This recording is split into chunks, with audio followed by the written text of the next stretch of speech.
Los Angeles.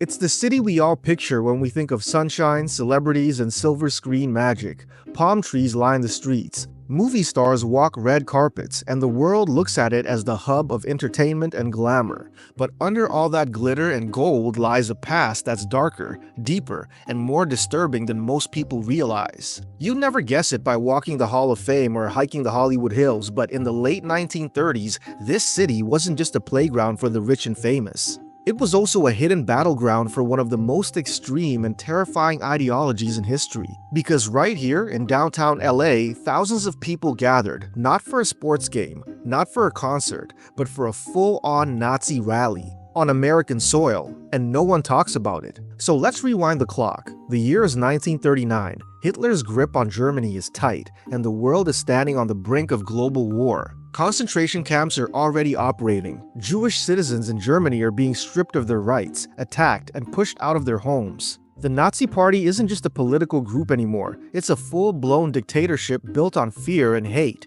Meanwhile, here in the US, we're trying to stay out of it. Isolationism is the mood of the country. Most Americans don't want to get involved in another world war after the trauma of World War I. And LA? It seems like the furthest place from the chaos in Europe. But it wasn't.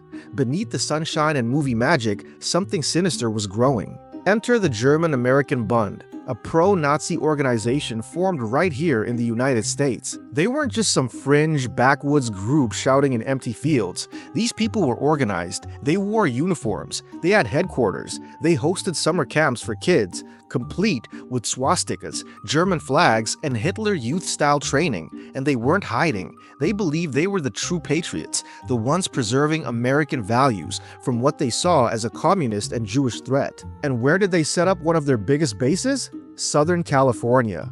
Why LA? Why not just stick to the East Coast where most European immigrants settled? Well, Southern California had a large, proud German American population, and many of them still had ties to the homeland. Some of them viewed Hitler's rise as a revival of Germany's strength. The Bund knew this and tapped into it. They rented halls, bought land, and started recruiting, not in secret, but openly. They handed out propaganda. They held picnics that looked innocent on the outside, but were filled with anti-Semitic rhetoric and Nazi salutes, and they weren't afraid to say what they believed. One of the most infamous projects? A place called Murphy Ranch. Now, Murphy Ranch sounds like the setup of a dystopian movie, but it was real, nestled in the hills of the Pacific Palisades. It was built by Nazi sympathizers who believed Germany would eventually take over the United States. Their plan? To create a self-sustaining compound where they could ride out the collapse of American society and emerge as the new leaders under Nazi rule. The ranch had massive water tanks, fuel storage, reinforced buildings, even its own power station. This wasn't a joke or a fantasy. These people were deadly serious. And here's the wild part. The ruins are still there. Graffiti covered and broken down, but they exist. You can still hike to them today. But Murphy Ranch was just the beginning. The real flashpoint came in 1939 when the German American Bund went national with their ambitions. On February 20th, they held a massive Nazi rally at Madison Square Garden in New York City. Over 20,000 people showed up. 20,000 Americans, not Germans, raising their hands in Nazi salutes, surrounding a giant image of George Washington flanked by swastikas. Protesters tried to break in. Fights broke out. Police were everywhere. It made front-page news across the country. But while New York was catching the spotlight, LA was busy building its own stage, a quieter, more insidious one. In Los Angeles, the Bund wasn't aiming for attention, they were aiming for control. They rented out big venues like the Shrine Auditorium, which still hosts events today, and packed them full of supporters.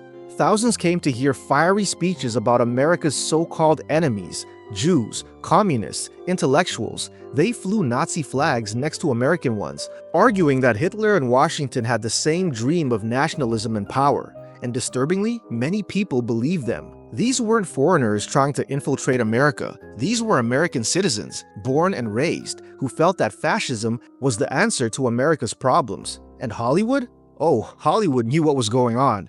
Jewish studio heads, directors, and actors were well aware of what was building around them. Some tried to fight back, pushing for films that exposed the Nazi threat, but others were scared. Scared of losing money, scared of public backlash, scared of Germany banning American films. In fact, for years, the German government had influence over Hollywood scripts. They would review movies for content that made Nazis look bad and pressure studios to change them. If a movie criticized Hitler too openly, it might never see the light of day. This wasn't just fear, it was economic censorship, driven by Nazi influence, even from across the ocean. That's when J. Edgar Hoover and the FBI started paying attention. Hoover, for all his flaws, recognized that the Bund wasn't just some noisy hate group. They were planning, recruiting, and training. The FBI infiltrated their meetings, intercepted their letters, and tracked their funding. They found connections to the Nazi regime in Germany. They started rounding up Bund leaders and raiding their camps. But even as the feds got involved, it was clear the Bund had already left its mark.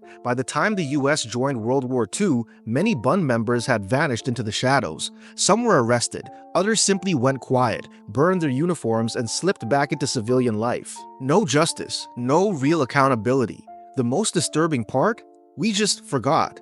The rallies, the camps, the Nazi salutes, they're barely mentioned in history classes. The photos exist, the documents exist, but the narrative we tell ourselves is cleaner, simpler. We say America stood up to fascism, we crushed the Nazis, but we don't talk about the Americans who supported them, the ones who wore the swastika right here at home. And maybe that's on purpose. Maybe it's easier not to know. So next time you're in LA, maybe you're walking past the Shrine Auditorium or hiking in the hills above the Pacific Palisades, remember, you're standing in a city that once played host to thousands of Nazis, not in secret, but out in the open. A city that tried to forget, but left behind clues for anyone curious enough to look. Because sometimes the scariest stories aren't hidden in the shadows. They're right out in the sunshine, where no one expects to find them.